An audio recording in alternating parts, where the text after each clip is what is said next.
If you smell what the Rock is cooking. Welcome to Billy Ho Sports. Thank you for tuning in. Please remember to subscribe to the channel and don't forget to like and comment on the videos. I hope you enjoy the show. Now, let's go.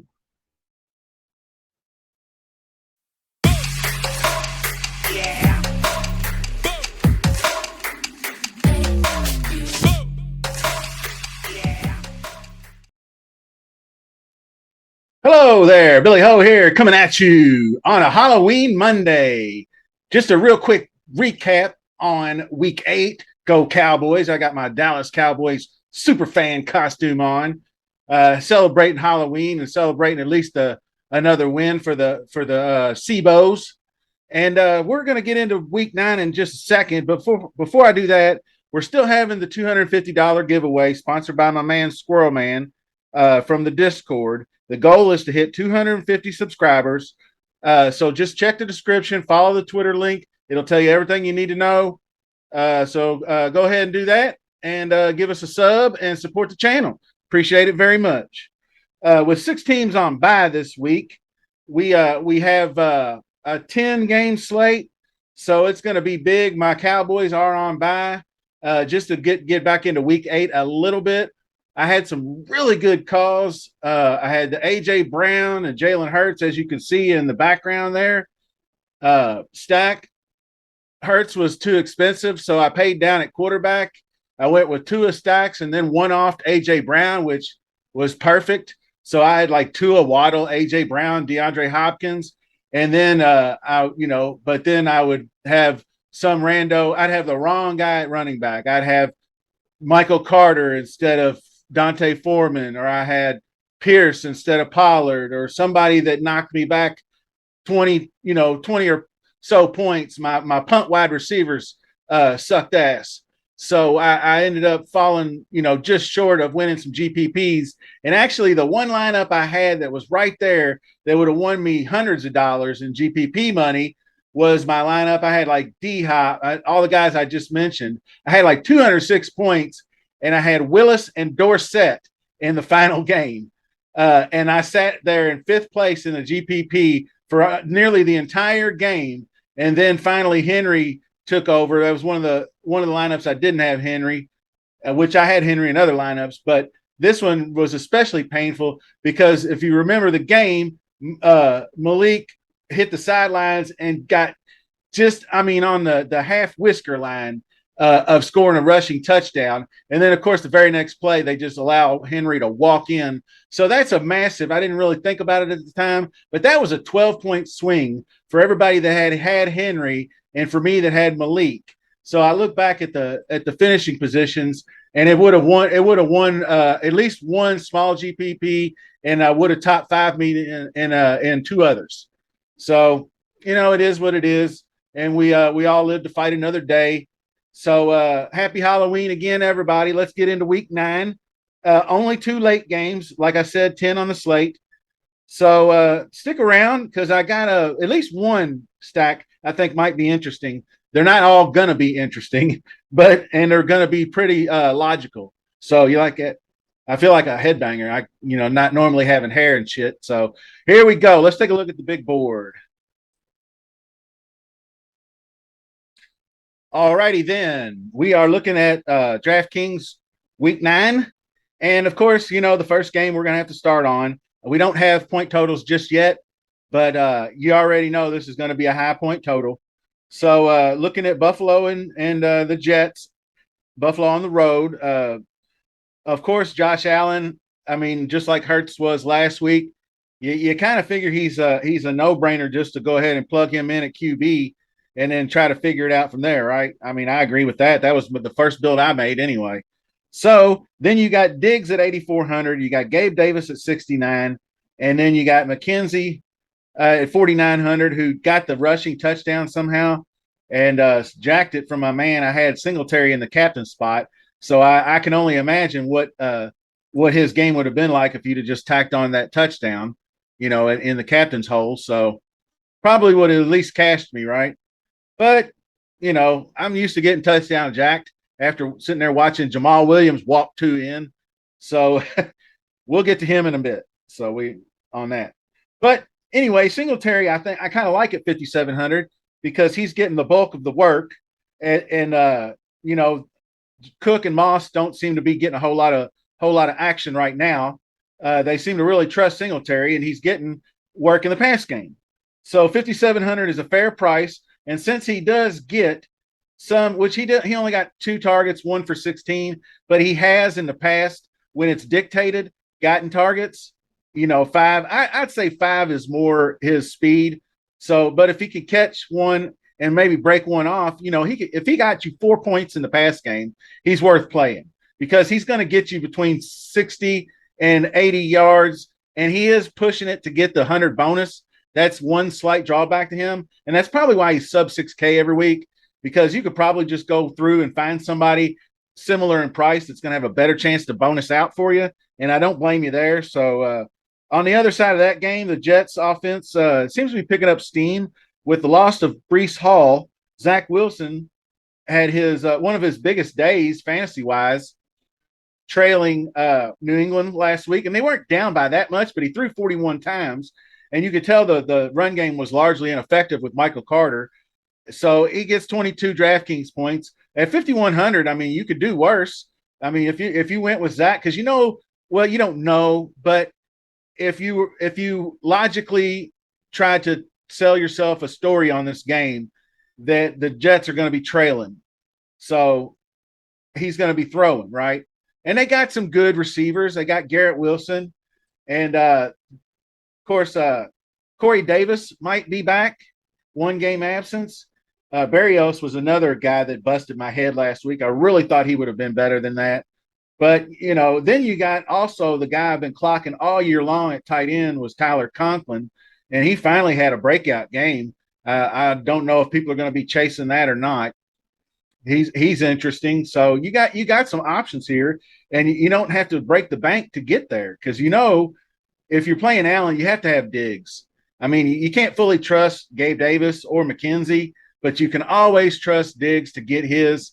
So it's worth paying. It's only 1,500 now. It used to be a hell of a lot more than that. They priced. It's weird because some of these guys this week got priced up for bad performances, and then got priced down for the opposite. It's weird. Like guys, I got a player I'll mention later got $300 discount and had a good week. So he only had 5 fantasy points last week. I forgot what he was, but he was on the Sunday slate, so it was showdown, completely different pricing. But if you look the week before, he was 6,500. So it's almost like they're going back to week 6 on their pricing when he had his 2 blow-up games. So they're logically pricing him up to 69. And he might be worth playing because it might kill his ownership some. But when you're just looking at Diggs, and you can just mini stack this and just toss in Conklin and just go on with your day, I mean, that's all right. I don't see anything wrong with that. But it's a good game to stack, and that's just our first one. Garrett Wilson, like I mentioned before, they all make stackable pieces running back. Keep an eye on Corey Davis, and we'll take a look at our next game on the big board here, and that's going to be Seattle at Arizona. And this may be the highest point total because of both teams implied, and it's going to be a really, really good game to stack. DeAndre Hopkins, Metcalf. I mean, you got to cast the stars here indoors in Arizona. So what we're looking at here is probably really shooting out. Kyler 7,400, D-Hop 79, back with a vengeance. Rondale Moore seems to be providing some value. He was really good in that Minnesota game. And newly added Robbie Anderson all the way down to 3,800, and he's probably still learning his offense and his role. So I don't really know if I can go there. He seemed like he got mentioned last week a lot, but he only got 3 targets. So it's kind of tough to go that route. James Conner is going to be probably the most interesting piece to track. He has not played since week 5 with the rib injury.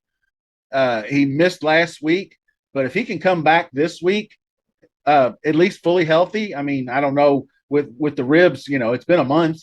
So 5,800 is cheap, and Seattle not good against the run, although they did play Barkley pretty decently. So keep an eye on that one. One thing I'll tell you, Metcalf and Lockett are always cheap, which is nice. Metcalf, really impressive bounce back. People were talking about him missing multiple weeks. He comes back, gets 10 targets, only 55 yards, but the weather was kind of poor. The wind, you could see the ball skipping off their fingers. It's really hard in HD to tell how hard it's raining. You have to wait for the right angle or for them to turn HD off just to show you the rain. So he got the touchdown, and he dropped the touchdown, and he had it. I mean, he was getting targeted all over the red zone. So he could have, this 17 could have been 30, honestly, in a dry field indoors. He's going to rock. Now, dude, Lockett, I'll tell you right now, he's got a history in the dome in Arizona of having big games. He's done it more than once. So he could be interesting. He's gotten 8 targets last 2 weeks. So I think you can stack them comfortably both together this week. I don't mind that because you're not playing Kenneth Walker, and I'm tired of screwing with these tight ends. So I'm not doing that. Ertz did end up getting his for Arizona last week. Like I told you, he didn't get the targets. He only got 5 targets. He just happened to fall into the end zone. So he's going to be more touchdown dependent moving forward. That's all I can tell you. He's not getting 7 for 70. He's getting 4 for 30 and a touchdown. But if you stack, you're going to have Hopkins in there somewhere. He's either your run back or your ancillary stack, or your primary stack, I should say, with Kyler. So it's up to you what you want to do there. It's early in the week. I'm going to let popularity dictate a lot of this stuff. But like I mentioned, you got Ken Walker running back the other way. So you can run. I mean, Dalvin Cook had a pretty good day against this Arizona front last week, and Madison had a touchdown. So it's not like that Ken Walker can't get it done. And they do seem to be content with feeding him the rock plenty. So on to an interesting stack. I mean, that one's obvious. You're going to hear that one all week long. But I'm trying to bring you other different stuff, and you're going to have to be different this week. Don't pay any attention, FYI, to this weather shit up here.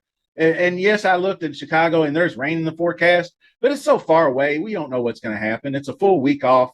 Don't get sucked into that. Although, of course, it is Chicago, so in the fall, so you could be rainy and wet. So just keep that in mind. We're going to get to that game in a second, but first we're going to go Green Bay, Detroit, Rock City again. I almost feel like Detroit plays every fucking game at home. It's weird. I know they don't. They were at Dallas, but they seem to get a lot of damn dome games. I'll tell you that much. Dome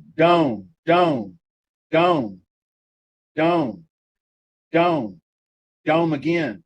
They've gotten 8 games in the dome, as if my math is correct. 8 of their first 9 games, all in domes. That's nuts. But I mean, when you're a dome team, and then half your division, there's so many dome. I mean, it's crazy nowadays. All the new stadiums are dome stadiums, so it's not. I guess I shouldn't be overly shocked, but I digress. Aaron Rodgers sub 6K. What do we think about that? Pretty damn interesting. He's pretty pedestrian. He must be. He's doing hallucinogenics before but he's always seems to be good for looking at multiple touchdown games. 2. He's getting 2. That's a start. And then the yardage is not there, and they run so much now with the running backs. And then they were missing Lazard last week, so it was everything that they could possibly do to keep Buffalo off the field last week. I don't think that's the case this week with Detroit. Detroit is a run. They're one of the weaker teams in the run game. But you saw Miami. I mean, I don't know if Mostert had a bad day. That really chapped my hide. But when you got Aaron Jones and A.J. Dillon, it's really what story are you telling yourself here? Are they going to run it another 50 times? I don't know. They could, or they could just cut Aaron Rodgers loose and let him throw. So, he's got a pretty safe floor though, 15. He's going to get 15 to 20 DraftKings points in this game. I think he's over 20. I like 25, to be honest with you, because I think he's going to get Lazard back. I hope he gets Lazard back anyway. But if he got Lazard back, that would really give him some more. That was shoulder injury, so he might be back for this game. Would be really important because he is the best receiver they have. So I'll kind of dictate what I do there. If Lazard is back and he looks good, then I'm good with it because you got Lazard and then you got Dobbs and passing game out of the backfield. Jones is always good. I mean, he's faster than that. Buffalo's defense is really formidable, but you can stack Aaron Jones with him. I don't have any problem with that. If you could get one of these 9 or 10 receiving games, that'd be clutch.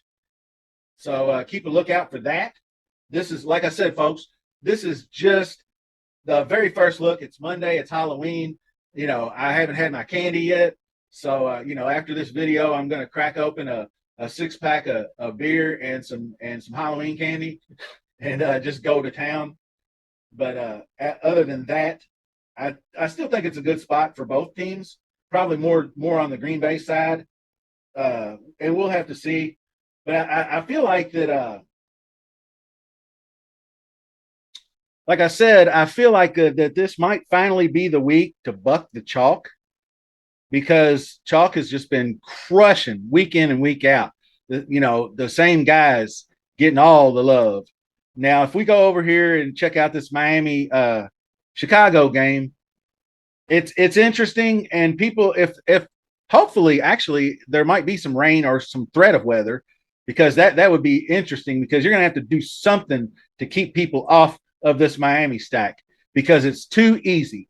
Tua gets a $500 price hike, which is good. And then you've got Waddle and Hill. Waddle getting a massive hike, which is finally they're going to finally make you earn it now. I mean, he was 6,700 last week, and he's every bit the same as you can see. 8 for 100, 2 touchdowns. He does it with shorter routes, but he's a red zone threat, and he gets those targets in the end zone. He can get open every time, and then Tyreek just was killing them down the field with the distance. So you can see how he got 14 targets. I mean, it was insane, that shootout. But this game is not going to be the same.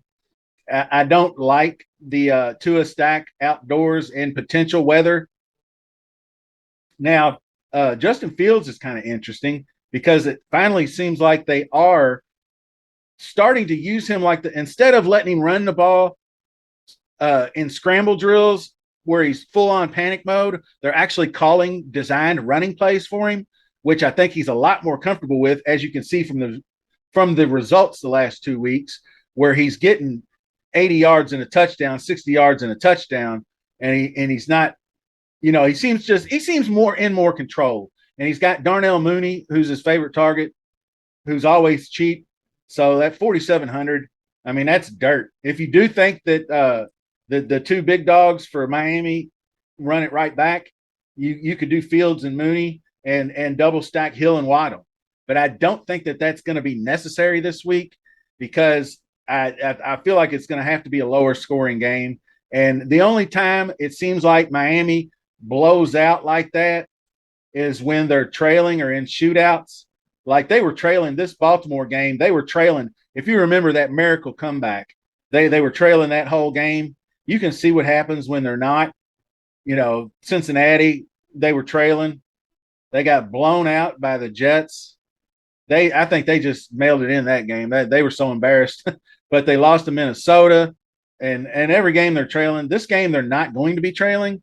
So 16-10, if it goes the way of this Pittsburgh game, it's going to be a major letdown for a lot of people. So we will look into that. Another interesting game to me, and people are going to be on it just the fact because he got their highest priced, best running back on the slate, Austin Eckler. People are going to be flocking, running to the window to bet him and to play him.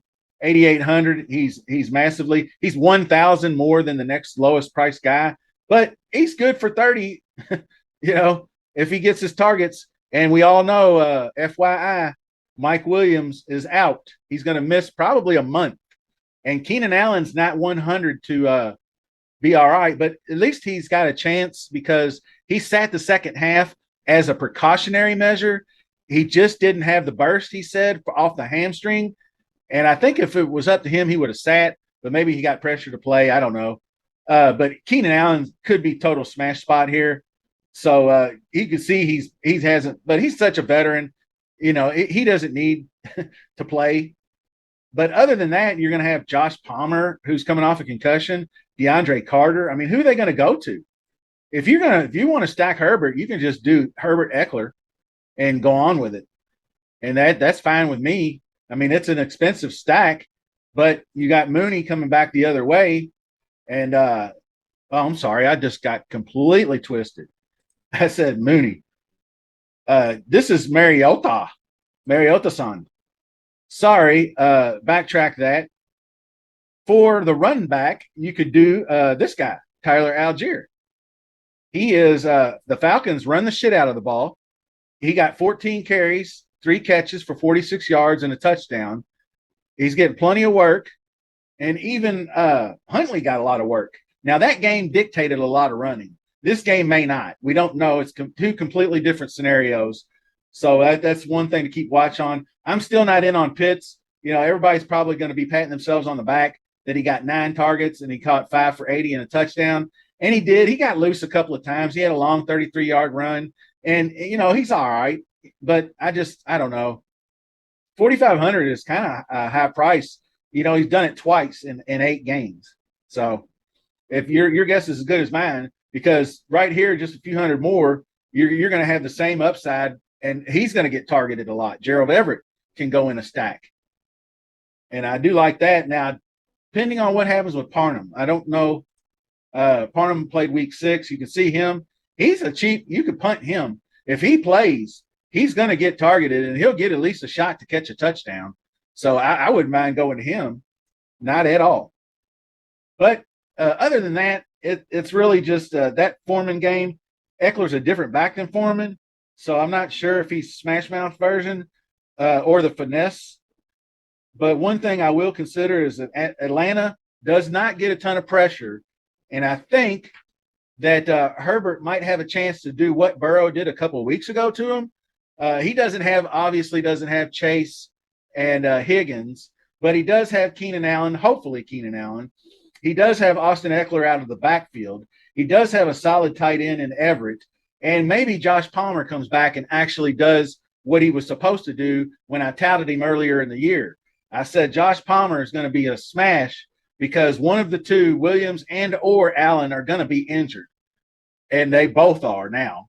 But he still just could not get her done. Of course, he was concussed last week. But the week before that in Denver, he got 12 targets. So he's a threat. I would definitely consider him in that game. And then you also have DeAndre Carter, which those are both cheap options if you do think they get the extra work. Other than that, I think that Atlanta run game is pretty solid. And I'm kind of looking forward to getting Cordell Patterson back for my home league. I'm sure last person I want to talk about before we cut out. And it has to be said and it has to be done.